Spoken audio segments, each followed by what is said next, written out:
For 20 years, our secret was a fortress built of silence in the Pacific Northwest, but its walls were about to come crashing down, revealing a terrible truth. A truth that would, like a shattered mirror, force us to question everything we knew about the creature we'd been sheltering since 1963. My brother, Robert Harris, and I believed we were his protectors. We thought we were giving him a sanctuary on our remote ranch, a haven from the world. We were so naive, unaware we were hiding him from a shadow far darker than any hunter or curious onlooker. We had no inkling that he was a fugitive from a threat that, like fate itself, would eventually find us all. My name is James Wilson, and in the crisp October of 1983, I was a man of 44 years living on our family's cattle ranch deep in the Oregon Cascades with my older brother Robert Harris, who was 48.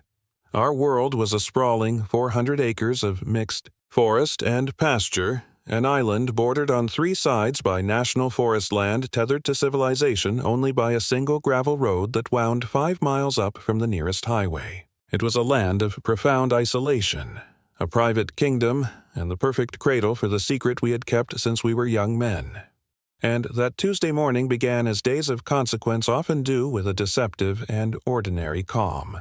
I was in the cool dark of the barn, my hands deep in the guts of our 1978 Ford F-250's transmission, while Robert in our old 1972 Jeep CJ5 patrolled the fence lines. The radio whispered from a dusty shelf playing Total Eclipse of the Heart by Bonnie Tyler, a song so woven into the fabric of that year, its melancholy words were etched into my memory. October had delivered the first true bite of cold, and a delicate frost still clung to the grass in the shadows, sparkling like a field of diamonds in the morning sun.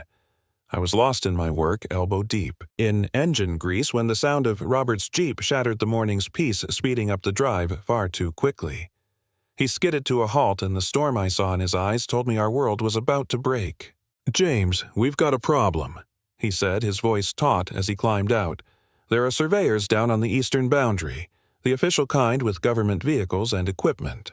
A cold dread settled in my stomach. "What kind of government?" "Couldn't tell from a distance," he answered, "but they're marking trees, taking samples from the soil.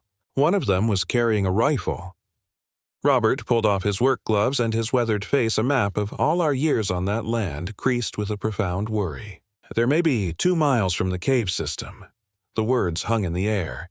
The cave system, his sanctuary, where for 2 long decades we had brought him food and supplies. "Did they see you?" I asked. "I don't think so. I stayed within the tree line." Robert's gaze drifted toward the Stoic Mountains. "But, James, if they're conducting some kind of survey up there, if they're planning on development or logging, they could stumble right across him." We both knew what that would mean. 20 years of a carefully guarded secret gone in an instant.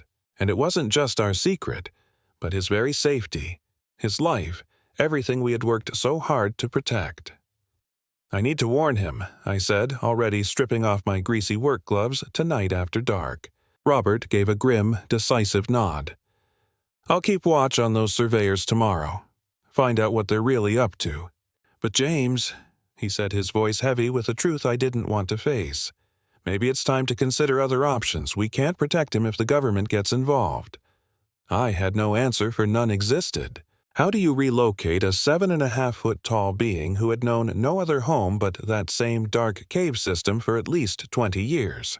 Where in God's green earth could he possibly go? As I cleaned the grease from my hands at the barn sink, my mind drifted back through the years to the day it all began, back to a bitter November in 1963, when Robert and I first met the soul we came to call Marcus Jenny. November 1963. I was 24 then, and Robert was 28. We were new to our grief and to our inheritance, the ranch our father had left us when his heart gave out that fall. We were still boys, really learning the contours of the land, discovering its hidden streams and silent boundaries, feeling out the edges of our new lives. When the first great winter storm of the season roared in, it was a brutal, howling beast. It buried our world under 3 feet of snow in 2 days, with winds that toppled ancient trees and tore down power lines as the temperature plunged to the single digits. We lost power on the second day, and by the third morning the cold was seeping through the walls, our stack of firewood nearly gone. Robert and I ventured out into the blinding white, heading for the woodshed. It sat about 100 yards from the main house, a lonely outpost in the storm. Our mission was simple: bring back more logs. That's when we heard a sound that did not belong in the Tempest's song. It was a sound of crying, but not of any animal we knew, and not quite human. It was a sound of pure, unadulterated distress carried on the wind from the direction of the old equipment shed. That was a structure our grandfather had built back in the 1920s, a ghost of a building we had long since left to time and decay. If you're finding this story compelling, please hit that like button. It truly helps us bring more tales like this to you. Robert and I exchanged a look, a silent question passing between us. "Probably an injured deer," he said, though his tone was hollow with doubt. We trudged through the deep snow, drawn toward that skeletal shed, toward a discovery that would forever alter the course of our lives. And that's when we saw them, etched into the snow like a missive from a forgotten world. Colossal tracks, easily 18 inches long, emerging from the woods and leading to the shed door, which hung slightly ajar, a silent invitation into the unknown. "That is no deer," I whispered, the words superfluous in the heavy silence. My brother, Robert Harris, ever the one to charge into the heart of a mystery, pushed the groaning door wider. The mournful sound ceased instantly. In the cathedral gloom, where light struggled through snow-caked windows, we saw him. He was huddled in the farthest corner, a titan trying to shrink into a shadow. It was a futile effort, given his breathtaking size. He was cloaked in a thick mantle of gray-brown hair, with shoulders as broad as an oak and arms that hung like heavy resting branches. But it was his eyes that seized my soul, dark, ancient, intelligent, and filled with a profound and startling fear. He was trembling violently, and I realized with a jolt of shock that he was succumbing to the elements, a victim of the unforgiving cold. "My God!" Robert Harris breathed the words, a prayer of disbelief. The being answered with a low growl from deep within its chest, a sound that was both a warning and a desperate plea. Yet, beneath the threat, we could sense a deep fragility, an utter exhaustion. He was a pilgrim caught in a tempest who had sought solace in the only sanctuary he could find. "Easy now," I murmured, my voice adopting the same gentle tone I'd used with a spooked horse. "We mean you no harm." Robert Harris stared, his face a canvas of pure awe painted over with deep, burgeoning concern. "James, he's freezing to death," Robert said, his voice urgent. "Look at him. He's shaking so hard he can barely stay upright."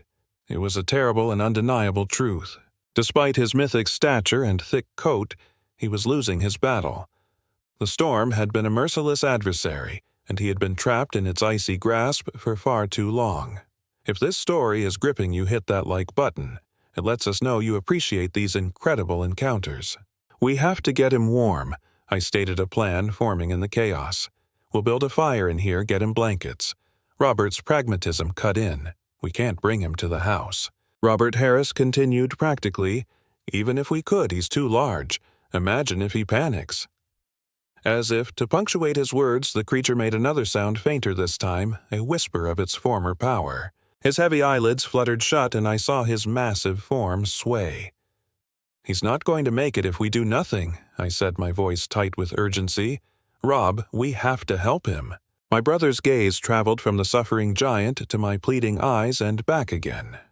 In that shared look, a decision was forged in the cold. He gave a single, firm nod. "I'll get the kerosene heater from the barn and some old horse blankets." "You stay here," he instructed. "Make sure he doesn't, well, I don't know, collapse or bolt." And with that, Robert Harris plunged back into the howling, white chaos of the storm. I was left in the twilight of the shed, the sole companion to a creature of legend. I kept my vigil near the door, watching as he fought to remain in the world of the conscious. What would be going through your mind in that very moment? Let us know in the comments below. Each breath was a ragged, painful effort. The shivering was a constant, violent tremor. "Help is coming." I spoke into the gloom, uncertain if he understood the words, but praying he understood the intent. "Just hang on." His eyes opened, focusing on me. For a timeless moment, we simply existed in that space together. Man and mystery separated by 20 feet of earth and an impossible chasm of understanding. But in that profound silence, I saw something that shifted the very foundations of my world.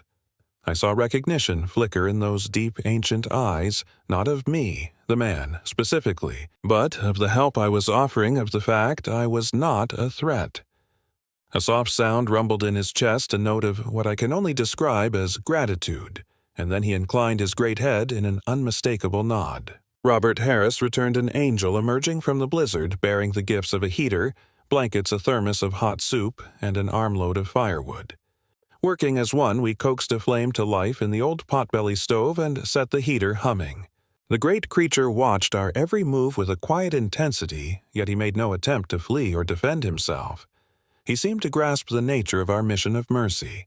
"I brought soup," Robert Harris said, holding the thermos with a touch of uncertainty. "Don't know if he'll take it."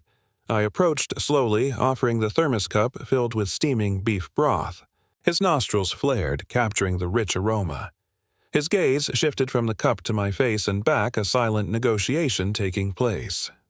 Then, with a delicacy that was astonishing in hands so large, he reached out and took the cup. He drained it in one long, desperate swallow, and I saw the rigid wall of tension begin to crumble from his massive shoulders. I refilled the cup twice more before he seemed content. The violent shivers had calmed to a faint tremor, and his breathing found a deeper, steadier rhythm. For 3 hours, Robert Harris and I stood watch in that humble shed, tending the fires, offering more soup and water, and layering him with blankets.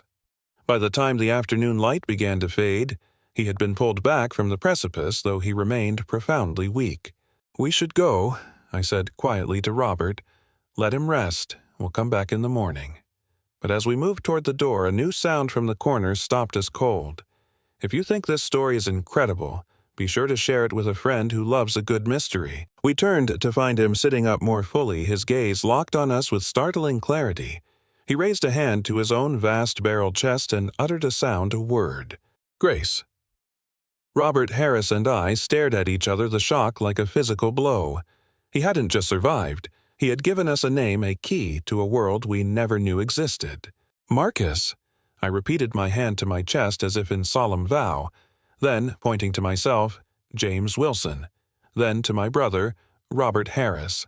Upon Marcus's face, a landscape etched by solitude, a wave of what I can only describe as profound relief washed over him, as though the crushing weight of being unnamed and unseen had finally been lifted. In that small, sacred moment, we had offered him a name, an anchor to the world. "We will return with the morning sun," Marcus Robert Harris vowed. "Rest now." Standing in that same barn, 2 decades later, that memory was a ghost that had never left as clear as the day it was born. That first meeting was the opening stanza to a poem that would span 20 years, where trust was not given, but earned one careful line at a time. Our communication became a silent language, a tapestry woven from patient observation and the shared unspoken truth that Marcus needed a sanctuary, and we, for reasons even we didn't fully understand, were compelled to provide it. But now, with the cold measure of government surveyors at our gates and unknown threats circling like vultures, I had to wonder if the haven we'd built was about to become a beautifully gilded cage. And I was utterly blind to the fact that in 3 days' time the scroll of the past would be unfurled, revealing why Marcus had hidden himself away on our ranch for 2 long decades. And the truth, when it came, would be a tale far more terrifying than any Gothic novel we could have ever imagined. That night, I waited until the clock had long since struck midnight before making my pilgrimage to Marcus's system of caves. Robert Harris remained at the house, a lone sentinel, keeping vigil over the static-laced CB radio, our only fragile tether. We both knew it was a fool's hope. 2 miles into that dark wood, he could do little more than bear witness to my silence. I ventured forth armed with a heavy maglite flashlight, a backpack filled with offerings of food, and my grandfather's time-worn Winchester rifle. The rifle was not for Marcus, but for the other wild spirits of the land, the black bears and cougars that stalked the moonlit hours. The October night was as cold and sharp as a shard of glass, with a half-moon spilling just enough silver to guide me once my eyes embraced the darkness. I had walked this path 1,000 times over the years. Its every twist and turn was etched into my memory like a beloved poem.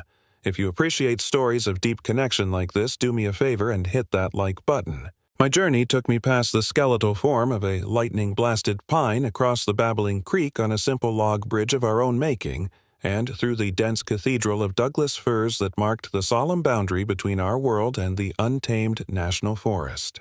The entrance to the cave was a secret, whispered by the earth, concealed behind a natural bastion of rock cloaked in moss and ferns. Unless you possessed the knowledge of where to look, you would pass by utterly oblivious.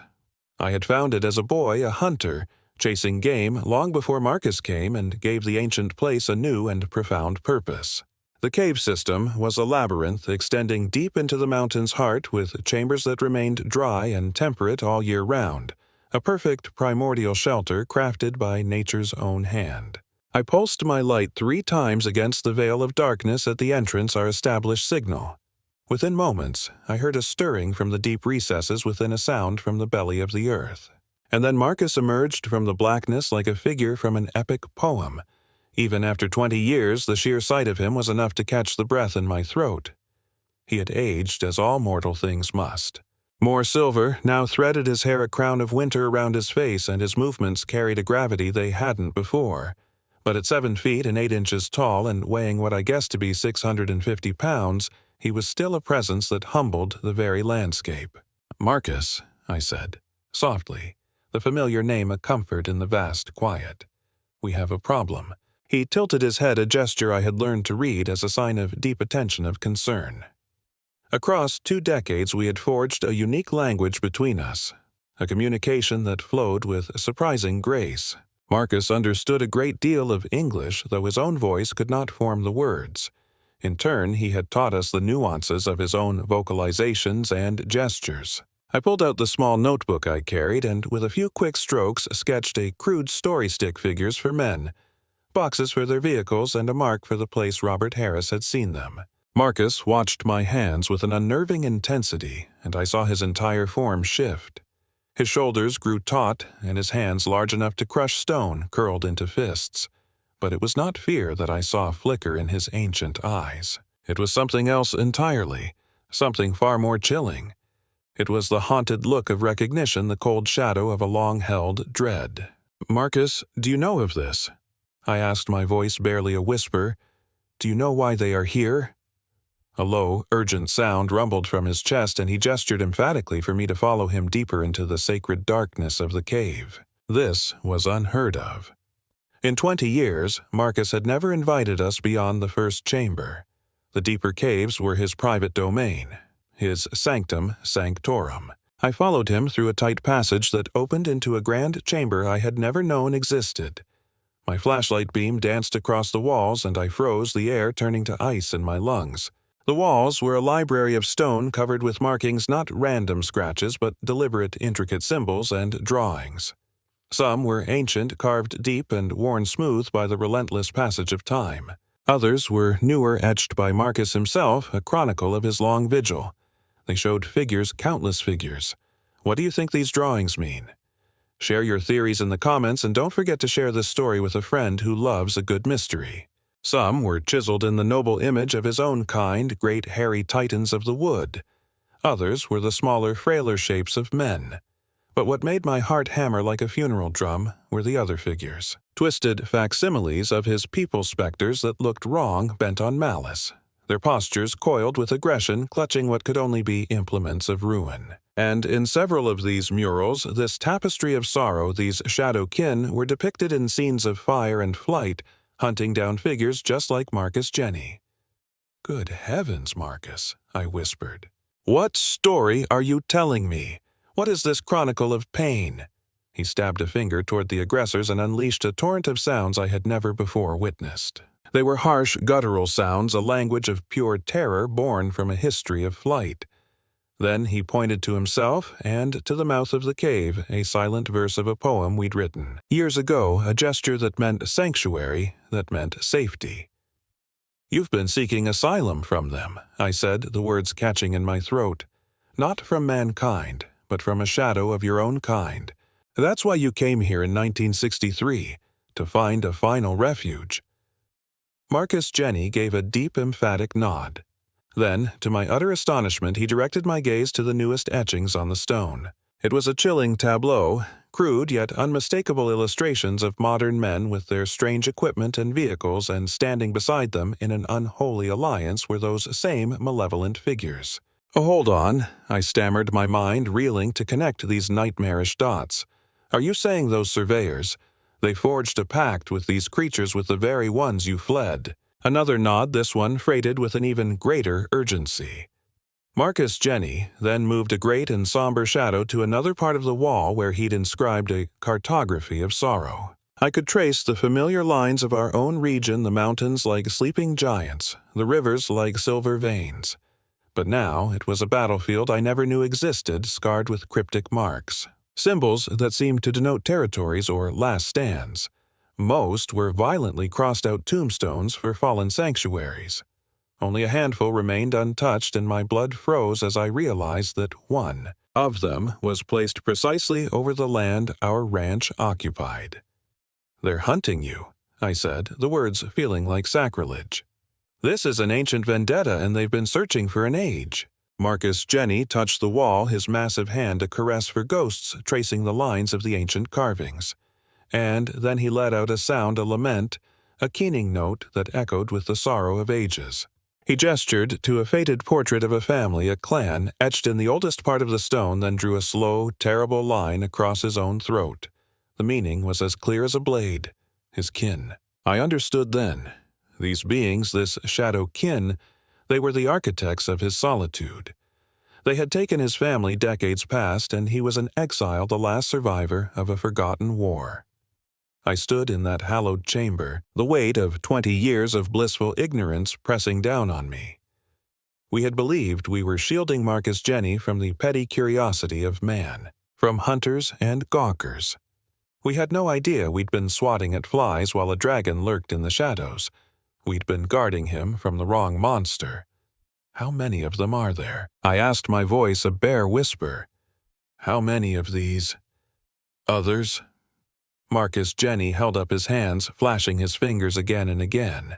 His answer was not a number, but a vision of a legion, a whole population of predators. "And they're in league with humans. What Faustian bargain could lead men to help them hunt you?" He guided me to yet another section of this tragic scroll. These carvings showed a kind of unholy commerce, the shadowkin offering gifts to men and men giving something in turn. One chilling image depicted what could only be a captured soul like Marcus Jenny with humans, and one of the hunters standing near like merchants admiring their prize. "They're trading," I said, the pieces locking into a grim mosaic. "They lead men to your people, and in exchange—" My voice faded, for the price of that betrayal was too monstrous to contemplate. Access to land. Some forbidden technology resources. Marcus Jenny affirmed it with a low rumble, then pointed with terrible urgency back to the cave's entrance to where the surveyor's work echoed. He etched a line in the dust, a dead line drawn by a fleeting moon, then made a gesture for the passage of time. A handful of days, a week perhaps. The final act was approaching. I tore out my notebook and began to sketch to become the scribe of this secret history. If you find this story as gripping as I did living it, please hit that like button. I have to show Robert Harris this. We must comprehend the nature of the beast we face. As I worked, Marcus Jenny moved about the grotto, and I saw for the first time his preparations for a siege. Dried meats, bundled roots, vessels of hollowed wood holding water, the meager comforts of the perpetually hunted. He was ready to vanish into the earth for a long time. This was a ritual for him, a familiar, bitter dance. "How long have you been a fugitive, Marcus?" I asked softly. "How many winters?" He met my gaze with those deep, intelligent eyes which held the wisdom of ancient sorrows and made a gesture. It spoke of more seasons than the forest could remember. Decades upon decades. Perhaps his entire life. I thought of the terrified creature we had found, now revealed not as a monster, but as the last hero of a forgotten epic. He had stumbled into our equipment shed back in 1963, a soul harried by some unseen storm long before the winter gales drove him to the scant sanctuary our property offered. We had offered him 20 years of fragile peace, a quiet interlude in a life of flight, but it was merely a reprieve, not a pardon. and now the specter he'd fled for so long had finally cast its shadow upon our door. I closed my notebook, the charcoal sketches a stark testament to our plight. "I have to go back," I said, my voice heavy. "I need to talk to Robert. We will find a way, Marcus. We will figure something out. We won't let them take you," I vowed. But even as the words left my lips, a cold doubt like a winter frost settled in my heart. What could two middle-aged cattle ranchers, men of soil and seasons, truly do against such a force? As an organized hunt, a grim alliance of man and monster. We possessed no authority, commanded no resources, and had no one to call upon. All we had was the raw, unyielding steel of our determination and 20 years of loyalty, a silent pact forged with a friend who had placed his very life in our hands. Marcus escorted me back to the mouth of the cave. Before I departed, he offered a gesture I had witnessed only a handful of times. He laid his massive hand upon my shoulder, its weight not of force, but of trust, and a profound gratitude that resonated deeper than any words ever could. It was a connection that never failed to stir my soul. "We will find a way," I promised, again, the words a fragile shield against the coming storm. "Just stay hidden, stay safe. Do not emerge until one of us gives the signal." The path back to the ranch house seemed to stretch into an eternity, my mind a maelstrom of terrible new knowledge. When at last I crossed the threshold of the house, I found Robert in the kitchen. A fresh pot of coffee was brewing, its aroma a stark contrast to the grim forecast written plain upon his face. He had news of his own. "James, our troubles have grown," he said, his voice cutting through the air before I could even form a word. "While you were away, I caught a ghost on the CB scanner. It was military chatter, encrypted and fleeting. But I snagged a few chilling fragments before the signal vanished. Words like specimen containment, and the final coldest phrase, lethal force authorized. I let my pack slide to the floor, the thud echoing the sinking of my heart. "It's worse than we imagined, Rob. Far worse. Marcus isn't just hiding from men. He's hiding from his own kind, vicious, aggressive ones."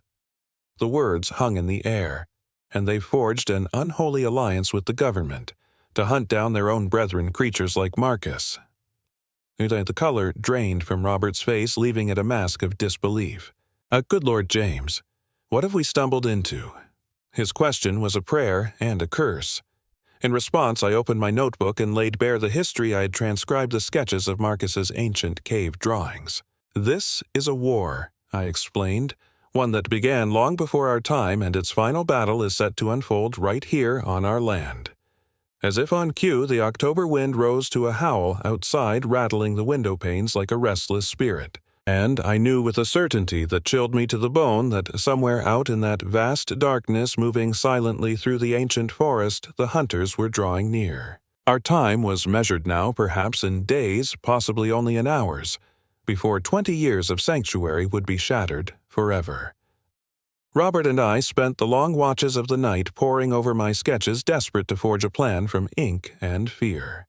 By the time the first gray light of dawn broke the horizon, we had emptied an entire pot of coffee and filled 3 pages with frantic notes, a testament to our desperation, with most ideas already crossed out as futile or impossible. The fundamental truth of our predicament was brutally simple. We were 2 aging ranchers, men of the earth, standing against a modern military operation, which itself was allied with creatures from a world beyond our understanding. "We need more information," Robert said at last, his voice raspy with exhaustion as he rubbed his tired eyes. "We cannot fight a shadow. We cannot fight what we do not comprehend. Those so-called surveyors, they're still out there," he continued. "I'd wager they're establishing a perimeter, methodically drawing a cage around our land with their search grids. I need to get closer to see their work with my own eyes." "That's too dangerous, Rob. If they catch you—" He cut me off. "They won't. I've walked these mountains since I was 10 years old. They are more my home than any house. I know how to become a ghost in the trees." He stood, then a man resolved, and pulled his worn jacket from its hook by the door. "You stay here. Keep your ear to the CB and your eyes on the access road. If so much as a pebble is disturbed by a new vehicle, I need to know instantly." I opened my mouth to argue, to voice the fear coiling in my stomach, but I knew he was right. We desperately needed intelligence, a glimpse behind the curtain, and Robert was the nimbler of us two in the rough country. Years of ranching had taken their toll on my knees. "Be careful," was all I could manage to say. "And, Rob," I added, "take the Polaroid camera. If you see anything that doesn't belong, anything that can give us a piece of this puzzle, document it. Bring back proof." He gave a single sharp nod and took the old Polaroid one step from the shelf, a camera we usually reserved for the mundane task of documenting equipment for insurance now repurposed for a war in the shadows. And just like that, within minutes, he was gone. I watched the taillights of his Jeep disappear up the eastern trail, a lone vessel sailing into a sea of uncertainty toward the coordinates where he'd seen the surveyors just yesterday. The morning was a hollow echo of normality. I moved through the familiar rhythms of the ranch, feeding the cattle, checking the water troughs, performing routine maintenance, all while a cold anxiety gnawed at my soul. But my body was merely an automaton. My mind was a world away, lost in a labyrinth of grim possibilities. Then, at 11 a.m., the silence was shattered by the sharp crackle of the CB radio coming to life. "James, are you there?" Robert Harris's voice crackled through the handset, a taut wire stretched across miles of static. I snatched it up. "I'm here. What's the situation?" "You won't believe it until you see it. I'm at the old logging road junction about 3 miles east of your position." "Is the road passable for the truck?" I asked. "I'll be there in 20 minutes, he promised. I pushed the F-250 as far as the rugged earth would permit, its engine groaning in protest. Then I was on foot, trekking the final arduous half-mile, to where Robert Harris waited a ghost among the dense thicket of young pines. He looked as if he'd seen a specter, and Robert was a man who didn't frighten easily. "Lead the way," I said, my voice grim. He guided me to a precipice, a vantage point that peered down into a clearing. What we once believed to be a simple surveyor's camp was a lie, a carefully constructed fiction. Below us lay the grim reality of forward operating base. I saw 3 sprawling canvas tents, a fleet of vehicles that included a stark military-grade Humvee and a communications array with an antenna that clawed at the sky. At least 8 men moved below their every step, a testament to military discipline, a dance of deadly precision. But none of that was the verse that made the blood in my veins turn to ice. At the clearing's edge, caged within a brutally reinforced pen, was a creature, a figure torn from the pages of some forgotten nightmarish legend. It was a dark echo of Marcus, similar, yet horribly different. The same bipedal form, the same colossal frame, cloaked in hair, but this was the shadow to his light. Where Marcus's coat was the color of earth and his spirit was gentle, this one was sheathed in hair as dark as a starless night, radiating an aura of pure, untamed aggression. Even from this distance, its malice was a palpable thing. I could see the coiled tension in its powerful form, the relentless pacing along the pen's perimeter, a rhythm of caged fury. This was it, the beast from the cave walls the nightmare Marcus had etched in stone. "My God!" I whispered the words, catching in my throat. "They've weaponized one of them. A tracker." "Look closer at the cage," Robert urged, passing me his binoculars. "Notice the reinforcements." This was no makeshift cage. They were taking 0 chances. Through the lenses, the pen resolved into a fortress of heavy steel posts and unforgiving chain link, a prison designed not for an animal, but for a monster from the darkest zoo imaginable. The being within stood a towering 7.5 feet tall, a monument of raw power. And yet, there was a grim familiarity in its posture, the weary acceptance of a long-term captive. This was no wild thing recently ensnared. This was a collaboration, a project they'd been cultivating for some time. "I managed to get some photos," Robert said, his hand patting the jacket pocket where the instant pictures were hidden. "But James, it gets worse. Forget the cage for a moment. Watch the men. Watch the twisted ballet of their interaction with it." I focused on the scene below, a strange and silent play. One of the men approached the pen, a raw haunch of meat in his hands. He displayed no fear, only the cold, calculated caution of a professional. He slid open a small slot in the steel wall, shoved the offering through, and the creature seized it with lightning speed. And then came the moment that made my stomach revolt, a detail so wrong it felt like a violation of nature itself. The man spoke. And the creature answered not with a primal roar or a bestial cry, but with guttural sounds that possessed a chilling, deliberate cadence. It was a conversation. "They've trained it," I managed to say. "Or worse, struck some kind of Faustian bargain." "Whatever this alliance is, it's an abomination," Robert replied. "That thing looks at those men as if they are partners in crime, not its captors.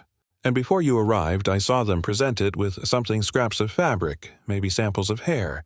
They're feeding it a scent, a trail to follow. They're giving it Marcus's scent. They were unleashing this Judas goat to hunt Marcus through the deepest parts of the forest to reach places no human could. And when it found him, what then?"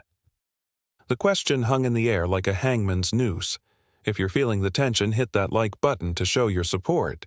My mind raced back to the military chatter Robert had intercepted, the 3 coldest words in the English language lethal force authorized.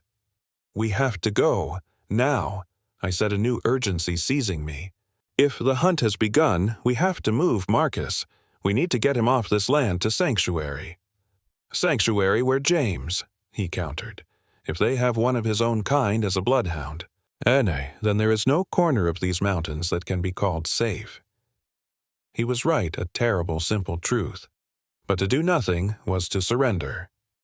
We scrambled back to the truck, racing toward the ranch with a speed that defied the treacherous roads. Upon our arrival, a sight greeted me that felt like a physical blow, making my heart seize in my chest. Fresh tire tracks marred our driveway, a clear path leading to the house and then away again. The serpent was in our garden. "We've had a visitor," Robert stated, his eyes tracing the deep grooves in the dirt. "Government issue by the looks of it. Wide base, something like a Suburban." We moved through the house like ghosts, expecting the worst, and found exactly what I had dreaded. Tucked into the doorframe was a business card, a stark white rectangle bearing a simple black text. The quietest threats are often the loudest. Major Daniel Hayes, Department of the Interior Special Projects Division. A phone number was printed beneath his name. "They know," I said, my voice an empty echo in the room. "They know. They know the lay of the land. They've likely deduced that we've seen Marcus, perhaps even made contact." Robert took the card from the frame, his fingers turning it over. On the back, an inscription in blue ink. "A cooperation will be appreciated. Interference will be prosecuted. You have 24 hours to call this number." A veiled threat dressed in bureaucratic language. What would you do in this situation? Let me know your thoughts in the comments below. "It's a warning shot across the bow," Robert said grimly. "A message to stand down or face the full weight of the federal government." I crushed the card in my fist, the paper a fragile symbol of their power. 20 years, Robert. For 20 years we've been his guardians. I will not hand him over to them now. To be some kind of dark hound from a storybook or a government nightmare brought to life. So, what is our next chapter? We are facing the United States military, James. We can't wage a war against them. I pictured Marcus in his cavern, a solitary king in a stone hall, sensing as animals do that the world was turning against him. I saw his life story, not in words, but in the ochre and charcoal on the cave walls, a silent, lonely epic of survival. And my thoughts drifted back like a ghost to that first biting winter in 1963, when we discovered him shivering in our shed and chose the path of compassion over the path of curiosity. "We do what we have always done, a vow we made long ago," I said, my voice firm. "We are his sanctuary. But we are not enough. We need an ally, someone with a voice that can rise above the noise, someone who might hear our truth and stand with us." "And who would that be?" The local sheriff, Robert, scoffed. "They would write us off as madmen, or worse, hand us over to these federal hunters on a silver platter." Not the sheriff. "Does the name Sarah Mitchell ring a bell?" Robert's eyebrows arched in recollection. The wildlife biologist from Oregon State, the one who conducted that study on our land back in '78. "She's with the Fish and Wildlife Service now, a guardian for the forgotten and the endangered. If any soul in this world could grasp the truth, we're living. The miracle we're protecting, it would be her." I walked to the telephone mounted on the kitchen wall, an old rotary relic from a simpler time we never had the heart to replace. And more importantly, she carries a federal shield of her own. She could be the one to cast a stone into their gears to buy us the most precious thing of all time. That's a prayer on a thin thread. Robert said, his skepticism a heavy cloak. James, we'd be asking her to believe in a myth made flesh that we've harbored this legend for 2 decades, and now the government is hunting him with a twisted shadow of his own kind. It's a tale too tall for any sane person to swallow. Do you still have those Polaroids? He retrieved them from his jacket pocket. 6 fleeting moments captured on film showing the military's nest, the chained creature and the chilling ballet between the soldiers and their monstrous tracker. The images were faint whispers on film, but whispers that screamed a terrible truth. We will show her these, I declared. We will unburden our souls, tell her the entire story, and pray to whatever gods are listening that she is the woman of integrity we remember. I began to dial the number for the Fish and Wildlife Regional Office. We're staking everything on this one call, folks. If you think they're making the right move, hit that like button. If she isn't who we hope she is, if she sounds the alarm to her superiors, our story and his will end in silence. The phone rang 4 long times before a voice finally answered. After being passed through 2 gates of bureaucracy, I at last reached the office of Dr. Sarah Mitchell. Her secretary informed me she was out in the wild, her natural cathedral, but would call me back. Tell her it's James Wilson from the Cascade Ranch property she surveyed in '78. Tell her the situation is dire, a matter of life and death, and I need her to come to the ranch immediately. Do not speak of it over the wire. The secretary paused, her doubt palpable through the line. Sir Dr. Mitchell has a very demanding schedule. I don't know if tell her I have living proof of a species she's only dreamed of. Tell her that if she delays, that species will be nothing more than a ghost. I let the silence hang for a moment, and tell her it's about the tracks she discovered in '78, the ones her own department ordered her to forget. Another beat of silence. I will ensure she receives this message immediately. I placed the receiver back in its cradle and looked at Robert. She found Marcus's tracks 5 years ago while she was here. She wanted to chase the story they told, but Fish and Wildlife chained her to her desk, told her to stick to the creatures already in their books. But she never forgot. You could hear it in her reports. So if she comes, we open our world to her and hope she's willing to risk her entire career to help us. I stared out the window toward the silent, brooding mountains. It seems we're about to discover the terrible lengths our own government will go to erase a creature they swear to the world is only a fairy tale. What do you all think? Is this a conspiracy or a necessary secret? Drop your theories in the comments. That afternoon, we became watchmen on the wall, trading shifts to scan the access road and listen to the whispers on the CB radio.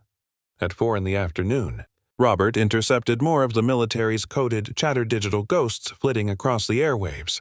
They were getting sloppy, less concerned with who might be listening. We caught fragments. Padu grid, sir. Commencing at 0600. Tracking team in position. Rules of engagement are confirmed. The hunt would begin with the morning sun. We had less than 14 hours. We had to conjure a miracle to save our friend from an enemy that held all the cards, the law, the firepower, and a monster of their own. Dr. Sarah Mitchell's headlights cut through the darkness at 9 at night. She was driving a weathered white Fish and Wildlife Service Bronco that looked as though it had its own stories to tell. Now, in her late 30s, she had short brown hair and the quiet, steady gaze of a person who preferred the company of trees to that of men. I remembered the bright-eyed, brilliant woman from her 1978 study, but the woman who emerged from the Bronco carried a weariness that hadn't been there before, as if she'd seen too many wonders fade from the world. "Mr. Wilson," she said, her handshake firm and resolute. "Your message mentioned life and death. I have arrived, but let me be candid, I almost turned back. The whispers you shared over the phone, merely hearing them could unravel my entire career." I replied, my voice low, "I understand the precipice you're standing on. Please come inside. The truth we have to offer is worth any risk." Robert had brewed coffee, its dark aroma filling the room, and arranged the Polaroids like tarot cards upon the kitchen table beside my own charcoal sketches from Marcus's cave. Jenny Mitchell's gaze fell instantly upon the photographs, and for a fleeting moment I witnessed the carefully constructed dam of her scientific objectivity begin to crack. "Where," she breathed, "were these captured?" she asked, her fingers tracing the image of the caged creature, a scene straight from a forgotten myth. "Roughly 3 miles east of here just this afternoon," Robert answered, his voice a steady anchor in a sea of disbelief. "That would be a military operation then on federal land that abuts our own. And this being in the enclosure, it defies all reason." Jenny Mitchell stated, the music swelling to underscore her words. Yet her voice was a ghost of its usual certainty. She stared at the photograph with an intensity that bordered on reverence, a silent yearning for the impossible to be true, a battle waged against the cold logic of her training. "Consider the tracks you discovered back in 1978, I said softly, the melody underscoring the weight of memory. "The very ones the Fish and Wildlife Service instructed you to abandon. You knew then, as you know now, that they were a profound discovery, didn't you?" Her eyes met mine, and in their depths I saw a tempest, the scientist clashing with the bureaucrat. "What would you guys have done in her position? Let me know in the comments below." "Those imprints were an anomaly," she conceded, choosing her words as if walking through a minefield. "The bipedal gait was entirely inconsistent with that of any bear, and their depth spoke of a creature far more massive than any known primate native to these woods. My every instinct screamed to investigate further, to deploy cameras to conduct a rigorous, proper study. My supervisor instructed me in no uncertain terms to label the report inconclusive and bury it." "But why?" Robert pressed. Her answer was a chilling echo. He claimed some truths are better left sleeping in the shadows. He warned that if I pursued this thread, I'd find my career reduced to a desk and the mundane task of counting paper clips.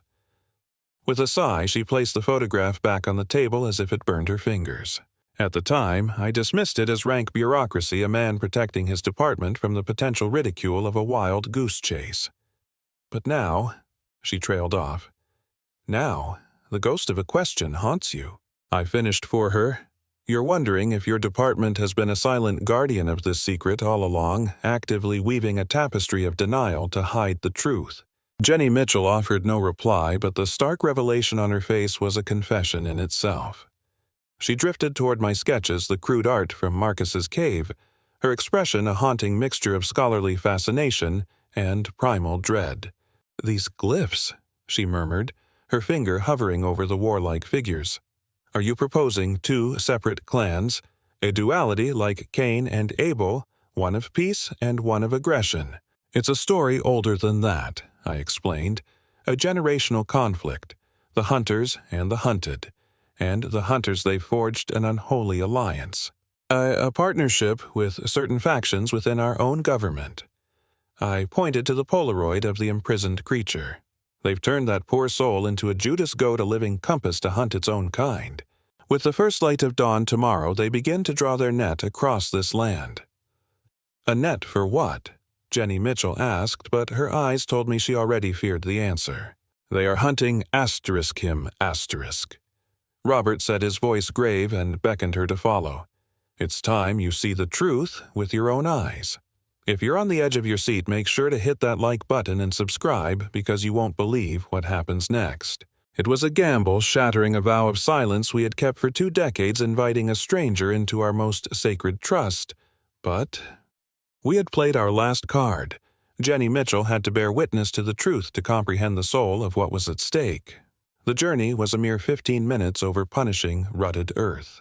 We then trekked the final quarter-mile our way, lit only by the fragile beams of our flashlights. At the mouth of the cave, a chasm of darkness. I sent our signal 3 sharp flashes of light and called into the void, "Marcus, it's James. I've brought someone, a friend. I believe she can help us. Please," I implored, "we need you to trust me now." For an eternity that stretched into a single moment, only silence answered. Then a stirring from the deep heart of the earth, a sound of ancient stone and heavy limbs. And Marcus emerged a titan, stepping from myth into the stark reality of our flashlight beams. A gasp escaped Jenny Mitchell, a pure, involuntary sound of sublime shock and profound wonder.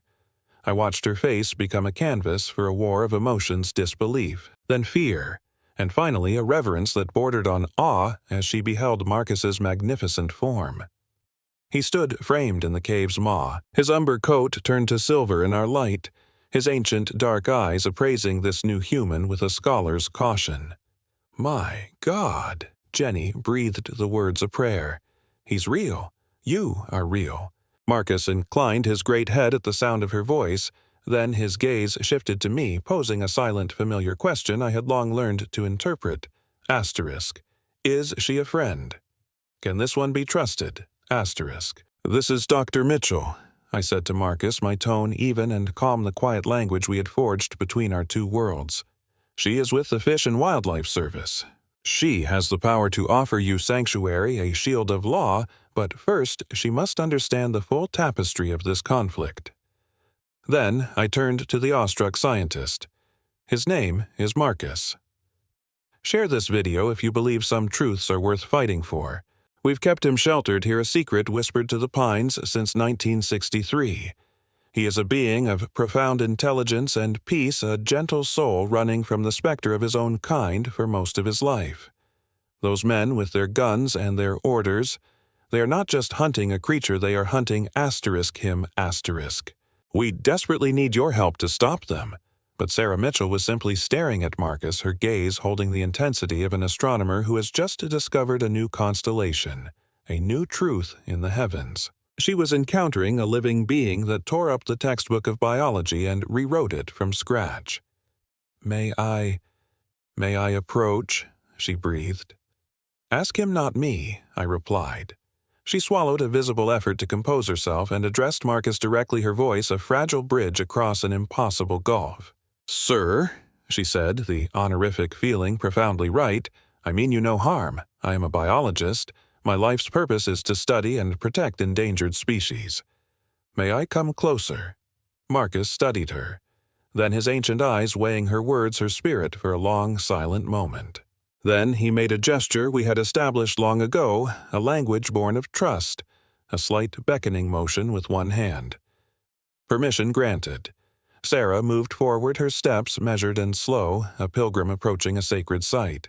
The caution of her profession was a thin veil over the raw, uncontainable excitement radiating from her. She stopped about 10 feet from Marcus, honoring the invisible boundary of his sovereignty. What do you think was going through her mind in that moment? Share your thoughts in the comments. "How long have you made this land your home?" she asked. Marcus glanced at me and I served as his voice. 20 years, he has found sanctuary in this system of caves. Before that, no, he was a fleeting shadow in the high mountains, always one step ahead of the pursuers. "The aggressive ones you mentioned." Sarah murmured, her gaze fixed on Marcus as if memorizing a line from a lost epic. "How many are there? Do you have any idea of their numbers?" In response, Marcus held up both of his hands, splaying his fingers, then closing them, repeating the gesture multiple times, a silent, somber accounting he had shown me before. Too many to count easily," I interpreted. "Dozens, maybe more. And they are not a scattered pack, but a legion, organized, coordinated, moving with a single, terrible purpose." Sarah pulled a small worn notebook from her jacket pocket. As she began to write, her pen seemed a frail tool to capture such a monumental reality. This changes the entire narrative. If there are two distinct populations, out of an unknown hominid species in North America, one a society of peace and the other a warring tribe, and the latter is systematically eradicating the former. She trailed off, the implication hanging heavy in the cool cave air. She looked up, her eyes locking with Marcus's, filled with a sudden tragic understanding. "You aren't just endangered. You might be the last of your people in this entire region, a final fading echo." Marcus let out a low, sorrowful sound that transcended language, a universal lament for all that is lost. If that moment hit you as hard as it hit us, please take a second to like this video and share the story. We have to document this properly. Sarah said, her scientific mind taking command, a fortress against the tide of emotion. Photos, measurements, genetic samples for DNA analysis, behavioral observations. There is no time for scholarly pursuits. Robert Harris interrupted, his voice sharp with dread. The hunt begins in less than 9 hours. Your documentation will be nothing more than an epitaph if he's captured or killed. The scientific light in Sarah's eyes was instantly replaced by a grim, determined fire. "Oh, you're right. Protection is the first and only priority. But how? That's a military operation out there. I'm a mid-level biologist for fish and wildlife. I'm a poet facing down an army. I don't have the authority to call a halt to a Department of the Interior mission." "What about the Endangered Species Act?" I asked, grasping for a legal shield. If Marcus's species is uncatalogued a ghost in the system and clearly on the brink, it would still demand formal documentation peer review and official classification through the USFWS and, no way, a labyrinth of red tape. "That's a process that takes months, sometimes years, not the few precious hours we have left," she said, pacing the cave floor. "But there might be another way. If I can argue that there is credible evidence of an unclassified species at extreme risk, I can officially request a temporary halt to any activities that might threaten it pending a formal investigation. And they'll just listen." Robert Harris asked, his tone dripping with cynicism. "Probably not," Sarah admitted, "but it would create a permanent legal record, a document proving that I warned them. If something happens to Marcus after that report is on file, this whole affair transforms into a federal case, unauthorized harm to a potentially protected species. The penalties for that are severe enough to give even the military pause." "So, we build a wall of paper," I said, seeing the strategy. "We make the legal consequences so messy and so public that they have to slow down and reassess." "Precisely. I'll need to radio this in tonight, file the formal report," Sarah resolved, then looked at Marcus with empathetic eyes. "But, for it to work, I need evidence they cannot possibly dismiss photographs of him measurements.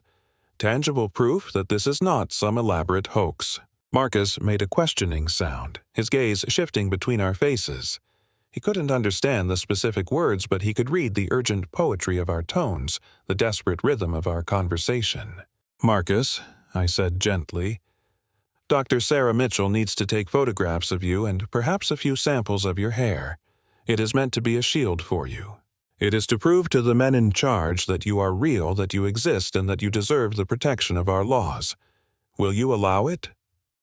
For a long moment that stretched into an eternity, Marcus did not move. 20 years of living as a phantom, surviving by being unseen, unrecorded, undocumented. I was asking him to violate the most fundamental instinct that had kept him alive. And then he gave a slow, deliberate nod. He stepped fully from the shadows of the cave entrance into the small clearing, into the intersecting beams of our flashlights. It was an act of trust so profound, so brave, it took my breath away. Don't forget to subscribe so you don't miss what happens next in this incredible story. Sarah Mitchell, with the grace of a field scholar chronicling a forgotten epic, worked swiftly her 35mm camera, capturing the scene from a multitude of angles. In several shots, Robert Harris held a measuring tape, a stark line of human logic against the mythic figure before us. Marcus bore it all with a patience as old as the mountains, though I could read the tension in his posture like a line from a tragic play. "I'll require hair samples," Sarah said, her voice soft as she produced a small evidence bag. "Just a few strands to weave the story of his DNA." Marcus, understanding the silent plea, drew several hairs from his own arm. He dropped them into the waiting bag, a gesture so profoundly human, so deliberately an act of trust, that I saw Sarah's eyes well with tears mirroring the gravity of the moment. "Thank you," she whispered to Marcus, her words a solemn vow. "I will do everything in my power to be your shield." We were just loading back into the Jeep when the night's fragile peace was torn asunder. The unmistakable thrum of a helicopter, a mechanical beast in the distance, its searchlight a glaring cycloptic eye sweeping through the darkness. They were not waiting for the dawn. The grim hunt had already commenced. "They must have flagged my fish and wildlife vehicle on the property," Sarah said urgently. "They know a new character has entered their tragedy." Robert gunned the Jeep's engine, a roar of defiance against the encroaching dark. "We have to get back to the ranch, get that report on the record before they silence us completely." As we tore through the night, the helicopter's beams sliced ever closer. Behind us, I could hear Marcus moving through the forest, a shadow melting into deeper shadows, retreating into the labyrinthine heart of the cave system. And a cold dread gripped me as I wondered if that was the last I would ever see of my friend, if 20 years of quiet guardianship was to be extinguished in one terrible, violent night. What would you do to protect a friend against such overwhelming odds? Let me know in the comments below. We reached the sanctuary of the ranch house just as the helicopter continued its relentless patrol of the eastern ridge. Sarah immediately went to her truck and retrieved a portable radio, a lifeline far more sophisticated than our humble CB setup. Her hand had a slight tremor, a small betrayal of her iron resolve as she scanned the frequencies. This is Dr. Sarah Mitchell, Fish and Wildlife Service Badge number 7439. 2, requesting a priority channel with Regional Director Hammond. Authorization code is Delta Foxtrot 77. Static gave way to a voice heavy with exhaustion. Dr. Mitchell, it's 11 p.m. This better be of the utmost importance. Director Hammond, I am filing a formal species protection. I request under the emergency provisions of the Endangered Species Act. I have photographic and physical evidence of an unclassified hominid species on private land within the Cascade region. Furthermore, there is an active military operation in progress that constitutes an immediate and existential threat to this species. I am requesting a complete halt to all activities pending a proper scientific assessment. A long pause stretched across the line, thick with disbelief. Dr. Mitchell, have you been drinking? Sir, I am completely and utterly serious. I have photographed genetic samples and I have seen it with my own eyes. This species is real, it is endangered, and it needs our protection now. Sarah. Hammond's voice shed its professional veneer, which was somehow more unnerving. I'm going to pretend I didn't hear any of this. Go home, get some sleep, and we can discuss this fantasy in the clear light of morning. Sir, I am filing this report officially. The words are on the record. If you refuse to act and this species is harmed, you will be held liable under the full force of federal law. I am documenting everything this conversation included. Another cold pause, then Hammond's voice returned hard as granite. Stand by. The radio fell into a dreadful silence. Sarah turned to us, her face pale in the lamplight. He's making a call likely to the Department of the Interior. This is about to become a far more complicated story. Will it work? I asked. Can words on a page stop them? It might buy us a few hours, or it might buy us nothing at all, but it is on record. Whatever horror unfolds, there will be documentation. Robert stood at the window watching the searchlight paint ghost-like strokes across the mountains. If this story has you hooked, please hit that like button. It truly helps us bring more tales like this to you. They're focusing their search on the eastern ridge, he said, his voice low, right over Marcus's caves. They must have found a way to follow his trail. The other creature, I said, a terrible realization dawning. The one in the pen. Its sense of smell must be sharper than any hound's. If they gave it Marcus's scent, it would be a Judas leading them right to him. The radio crackled to life again, but the voice that emerged was a different beast, altogether cold, clinical, and absolute. Dr. Mitchell, this is Major Daniel Hayes, Department of the Interior Special Projects. I believe you are currently on the Wilson family's property.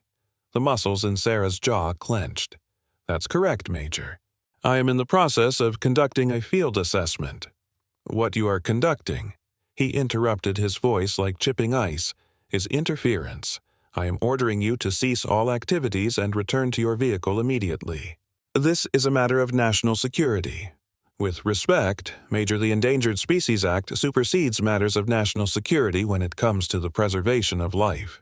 Doctor, allow me to be perfectly clear. Major Hayes's voice was now pure steel. You are interfering with an operation that has been authorized by levels of power you cannot possibly imagine. Persist in this folly and you will be charged with the obstruction of federal operations. The consequence: a full 10 years contemplating your choices from within a cold, unforgiving cell. Go. Do I make myself absolutely clear?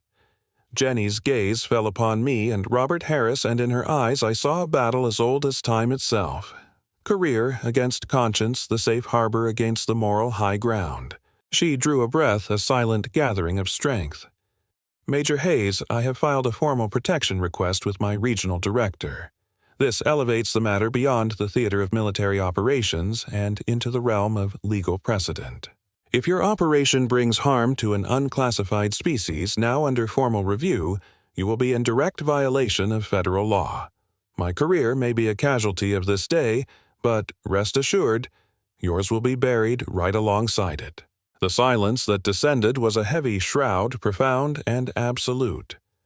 Then the Major's voice cut through it, laced with a chilling pity. You have no inkling of what you so fiercely protect, Doctor, and no conception of its true nature or of the deeds staining its past. A note in his tone, a dark and terrible music, sent an icy serpent coiling down my spine. What do you mean, what it's done? I snatched the radio handset from Jenny's grasp. This is James Wilson. What precisely are you accusing Marcus of? From the other end, Major Hayes's voice dripped with a cold, almost theatrical amusement. Mr. Wilson. So, you've given it a name. How touching. Elmi, he continued, his voice a silken trap. Music. In the 2 decades you've played guardian to this creature, did you never once question the providence of its arrival? Why your land specifically? Why did it seek sanctuary on your secluded ranch? The great winter storm of 1963. I began, the memory still clear. It needed shelter from... Hayes's voice sliced through mine sharp as a shard of ice. It needed cover after ending the lives of 3 hikers on the Pacific Crest Trail. His words struck me with the force of a physical blow. November 12, 1963. 3 college students from Portland, their futures bright and full of promise, sought adventure camping in the Cascades. They were found. In a state of ruin, their journey ended just 5 miles from the edge of your music property. The scene was a grotesque puzzle. It was no bear, no cougar. This was the work of something far larger, immensely stronger, something that walked upright. I felt Robert Harris's hand on my shoulder, a grounding touch in a world spinning off its axis. That's not possible, I whispered the words, frail. Marcus would never. Wouldn't he? Hayes's voice was the relentless chipping of a hammer against stone. Oh, you discovered him in your shed a mere 4 days after that tragedy, didn't you, cowering, feigning fear cloaked in evidence you chose not to see because your heart had already written a different story. A victim, not a predator. He was freezing. Robert Harris insisted, his voice thick with memory. Music, he was succumbing to the elements. Or, Hayes countered, he was hiding from the search parties. Hiding from the baying hounds, the roaring helicopters, the determined hunters, all seeking the phantom that had slaughtered 3 innocent people. A pause hung in the air, heavy with unspoken horrors. There have been 17 other such incidents over the past 40 years. And Mr. Wilson, a string of disappearances of lives extinguished, all bearing the same grim signature. And every music single thread in this tapestry of tragedy traces back to your so-called peaceful ones. Creatures precisely like your Marcus. Jenny, ever the scientist, took the music handset from my trembling hand. Major, these are grave accusations. If there is a kernel of truth to your story, where is the evidence? Where are the official reports? Classified, came the swift, unyielding reply. Because the public is not prepared for the truth, music, not ready to know that the monsters from whispered tales are very real and they walk among the ancient trees of our national forests.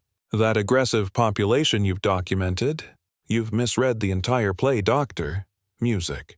They are not the predators. They are the solution. They are the shepherds for their own fallen sheep. They track the dangerous ones, the aberrations, and help us contain the threat before more lives are lost. In that moment, the solid ground beneath my feet dissolved into sand. Everything I believed I knew about Marcus, as every moment of our 20 years of trust, music, and what I had called friendship was cast in a new sinister light. Those ancient cave drawings, could I have so profoundly misinterpreted their silent testament? Were the aggressive figures not aggressors at all, but guardians trying to restrain a hidden darkness? You're lying, I uttered, but the words were ghosts devoid of conviction. Am I? Then perhaps you can explain the grim archive we uncovered in the cave system. Your friend Marcus has been quite industrious, Mr. Wilson. We have recovered the mortal remains of music, 7 different individuals buried like forgotten secrets in the deeper chambers. Some of them have rested in that cold earth for years. A wave of nausea washed over me, and I saw Robert Harris's face turn the color of bleached bone. And that, the Major's voice continued, is why we employ their own kind to hunt them. Hayes pressed on his logic a cold steel chain. The aggressive population music possesses an ancestral understanding of the evil they are dealing with. They have coexisted with these shadowed predators for generations. They know the depths of their cunning, their terrifying ability to stage a masquerade of innocence to win the trust of the unsuspecting. They are our guides in the darkness, helping us find them before the toll of lost lives grows higher. I don't believe you. Jenny's voice cut in sharp and defiant. If Marcus were a threat, he's music, had 20 years to bring harm to the Wilson brothers. He has had innumerable opportunities. Because you were useful, Hayes retorted instantly. You provided sustenance, a haven, a perfect shield from discovery. Tell me, why would a predator destroy its most valuable resources? Major Hayes's voice softened a surgeon's feigned sympathy. Music. Look, I do understand. You forged a bond, you projected human qualities onto it, you've anthropomorphized it. You gave it a name, and in doing so you convinced yourselves it was a soul worthy of protection. But Dr. Mitchell, Mr. Wilson, that creature has been playing you like a fiddle, a master puppeteer using you for its own survival. And when your purpose is served, when the tides of this conflict turn, and it must once again retreat into the shadows, do you truly believe it will show you mercy? My mind reeled, replaying every memory of Marcus's hand, a gentle weight upon my shoulder, his carefully chosen words, a quiet symphony of communion, his raw anguish over a simple drawing that depicted a world lost to him. In the harsh glare of this new revelation, each memory twisted its once sincere face, now a potential mask of calculation. I must see the proof with my own eyes, I demanded, my voice ablaze in the tense air. The remains you claim to have found, I need to see them. That, I'm afraid, is an impossibility, Major Hayes retorted coolly. However, I am prepared to extend an offer. Cease your interference. Allow us to conclude our operation, and we will ensure you remain far from the cold steel of a federal prison. Continue to obstruct us, and you will be charged as accessories after the fact to multiple homicides. For 2 decades you have harbored what the world would call a monster. How do you imagine that will echo in a court of law? Jenny's gaze drifted to the Polaroids scattered across the table to the image of the caged creature. If your words hold the weight of truth, Major, she questioned, her tone measured, then why shroud this entire affair in such profound secrecy? Because the ensuing chaos would be a beast far more ravenous than the one we hunt. Imagine a flood of humanity pouring into these ancient forests searching for monsters in the dark. They'd get themselves lost or worse. We'd see vigilante pauses, relentless media circuses, a complete and utter collapse of wilderness stewardship. Major Hayes let out a weary sigh like a man burdened by grim necessities. Our way is better. A quiet containment operations conducted in the hushed theater of the woods. The more aggressive population, as it were, serves our purpose. We safeguard their territory in return. A grim symbiosis, you see. Everyone benefits. Everyone except those you hunt like animals. I countered, the words tasting like ash. The ones we are stopping before they can stain the earth with more blood. Hayes corrected, his voice a chilling certainty. This is your final opportunity, gentlemen. Doctor, stand down or prepare for the storm that follows. And with that, the radio fell into a stark, unforgiving silence. We stood frozen in the kitchen, the gravity of Major Hayes's words a physical pressure, a suffocating cloak upon our shoulders. Every pillar of my belief in Marcus crumbled into dust. It was as if a beautiful 20-year tapestry of trust had been yanked away, revealing a canvas of pure, calculated deception. We have to confirm this, Robert Harris said at last, his voice cutting through the silence. If there are truly remains in that cave system, if tangible evidence exists, we must witness it before we cast our judgment. And if it is true, I asked the question, a whisper of dread, if Marcus has truly been taking lives, "Then we've been sheltering a nightmare, James," Robert said, his voice low and heavy with sorrow, "and we will have to face the consequences, whatever they may be." Jenny was already pulling on her jacket, her movements sharp and decisive. "Those drawings you showed me, James, the ones Marcus made. We must see them anew through these shadowed eyes of doubt to see what truths we might have missed. And we must venture into the deeper, unexplored chambers." The three of us, a silent fellowship of dread, piled into the jeep and turned back toward that hallowed, now haunted cave system. Overhead, the mechanical bird of prey still circled, but its hunt had drifted further north, granting us a fragile window of opportunity. We moved swiftly through the encroaching darkness, our feet a frantic rhythm against the forest floor. At the mouth of the cave, a chasm of black, I gave our familiar signal. Only the sigh of the wind answered. "Marcus," I called out, my voice swallowed by the void. "It's James Wilson. We need to speak with you. It's urgent." Still, only a profound, echoing silence replied. The cave felt like a tomb, a hollowed-out heart. Had he fled a phantom spooked by the circling helicopter? Or was he lurking deeper within a spider in his web, knowing precisely why we had returned? We plunged into the darkness, our flashlights carving feeble paths through the gloom, moving through the first chamber and into the passage that led to his sacred gallery. At first glance, all was as we had left it. The ancient etchings of a forgotten people beside the newer, more vibrant drawings of Marcus. But now, viewing them through the prism of Major Hayes's venomous accusations, the art told a different, more terrible story. Were these aggressive figures truly attacking, or I wondered with a sickening lurch, were they protecting the peaceful-looking ones from some unseen threat? "There!" Jenny's voice was sharp, her beam of light pinpointing a narrow passage I hadn't noticed, one that descended deeper into the mountain's core. If there are any remains, they would be in the most sanctified, most hidden chambers. We pressed on, delving deeper into the belly of the mountain through passages I had never dared to explore.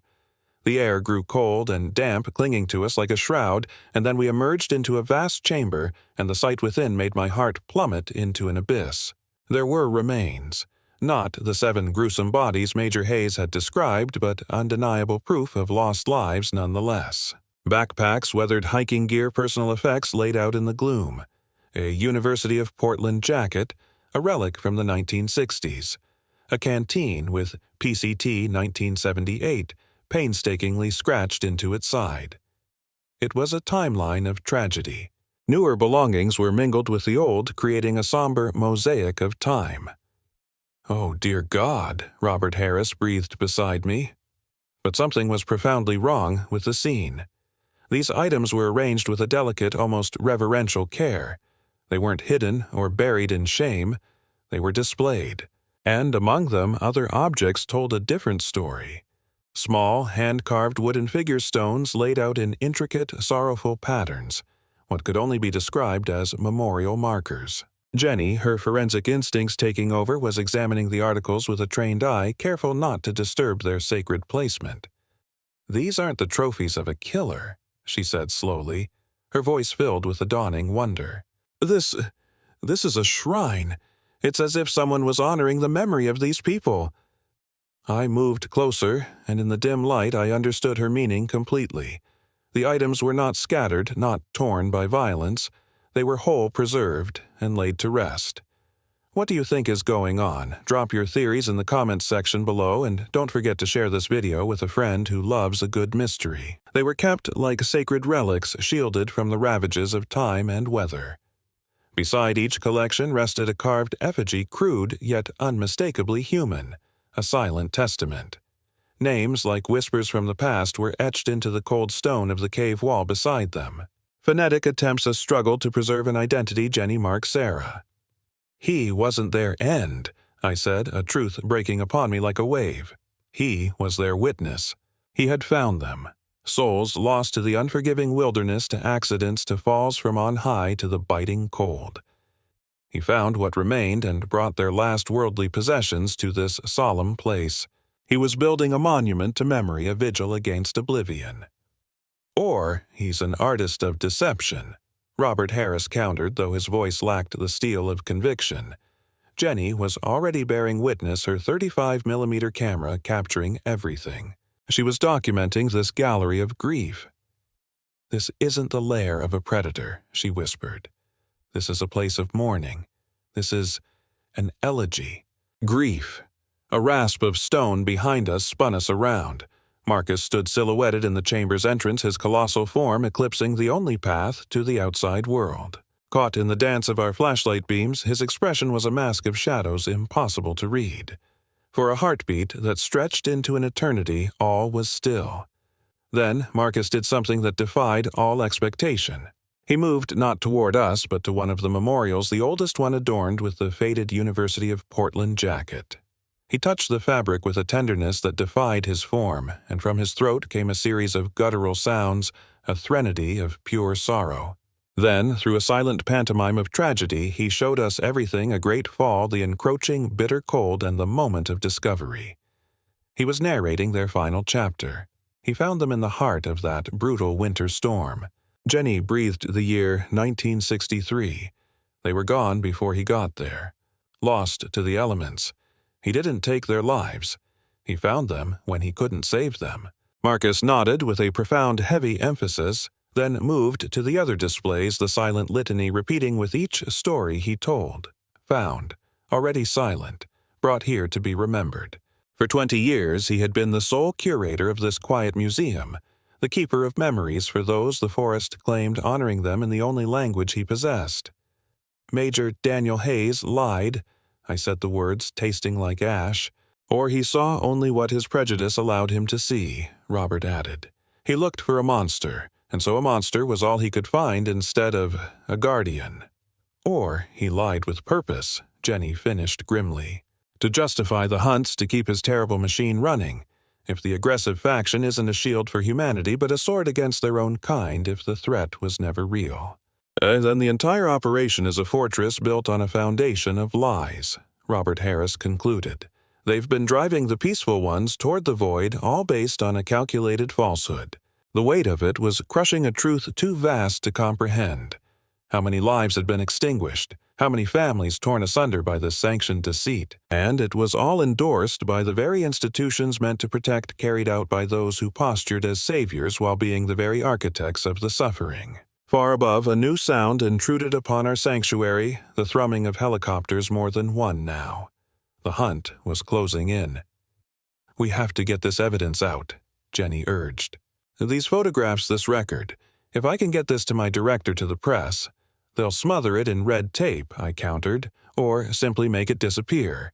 Major Daniel Hayes has the full weight of the Department of the Interior behind him. Who in the world is going to believe our story?" Just then, Marcus let out a low, urgent sound, gesturing sharply toward the mouth of the cave. Danger. The wolves were at the door. We had mere minutes, perhaps less.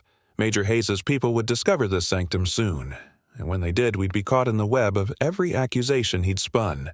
Our only proof, the living, breathing truth that was Marcus, would be caged or silenced, and this profound story would be buried with him forever. "We run," Robert Harris declared, his voice firm. "We take Marcus and we vanish.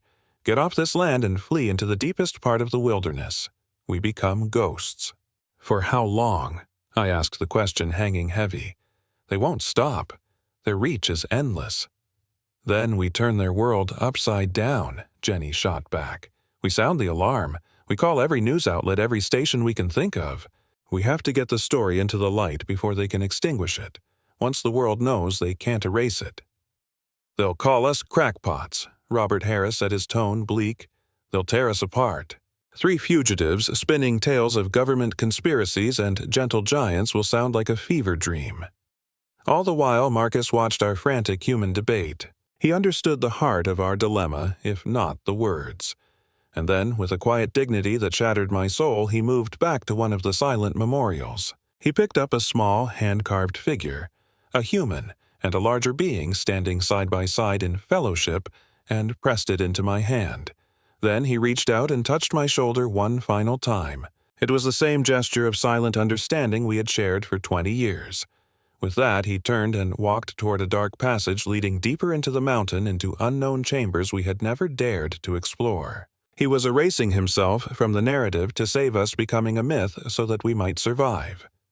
"No, Baham!" I cried out, my voice cracking. "Marcus, no, we can find a way together." But, like a specter, he was already moving, melting into the profound darkness of the woods.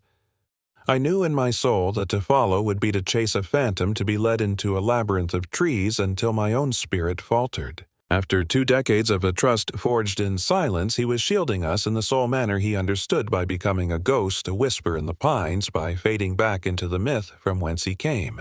We returned to the ranch as the sun, in the words of Dickinson, made a ribbon at a time. But this poetic dawn was shattered by the stark reality of 2 military vehicles in our driveway. Major Daniel Hayes stood on the porch, a grim sentinel flanked by 4 armed soldiers. "A gentleman, doctor," he intoned, his voice as cold as the morning air. "You are all hereby under arrest for the obstruction of federal operations. You have the right to remain silent." "We've chronicled everything," Sarah Mitchell cut in her voice, a sharp counterpoint to his "the hallowed cave, the proof you either twisted or willfully ignored. We have photographs, detailed reports, tangible evidence. If you take us into custody, this story will echo in every corner of the press." Major Hayes's expression remained a mask of chiseled indifference. "No one will lend you credence," he countered smoothly, "and any so-called evidence will be swallowed by the investigation. Your names will be tarnished, your sanity questioned, perhaps even officially through psychiatric evaluation. Such is often the fate of those who spin tales of protecting a legend." "Perhaps," I replied, meeting his gaze, "but a story once told takes on a life of its own, and some hearts are always open to the truth no matter how unbelievable. And those few will begin to ask the very questions you've worked so hard to bury. What do you guys think? Would you believe us? Let us know in the comments." We stood there bathed in the nascent light of a new day, a trio of ordinary people against the monolithic might of the United States military. It was a battle we knew we couldn't win yet. We refused to lower our flag. Major Hayes scrutinized us, his mind weighing a dozen unseen variables, and then he reached a verdict. "This is the way forward," he declared. "You will all sign binding non-disclosure agreements. Every memory, every piece of knowledge you hold will be sealed away, buried under the weight of national security. In exchange for this vow of silence, you will evade the cold steel of a federal prison. Dr. Sarah Mitchell, you will be professionally exiled to a desk in the vast remoteness of Alaska. N. Mr. Wilson and Mr. Harris, you will be compelled to sell this ancestral land to the Department of the Interior for a fair price and vanish from this place.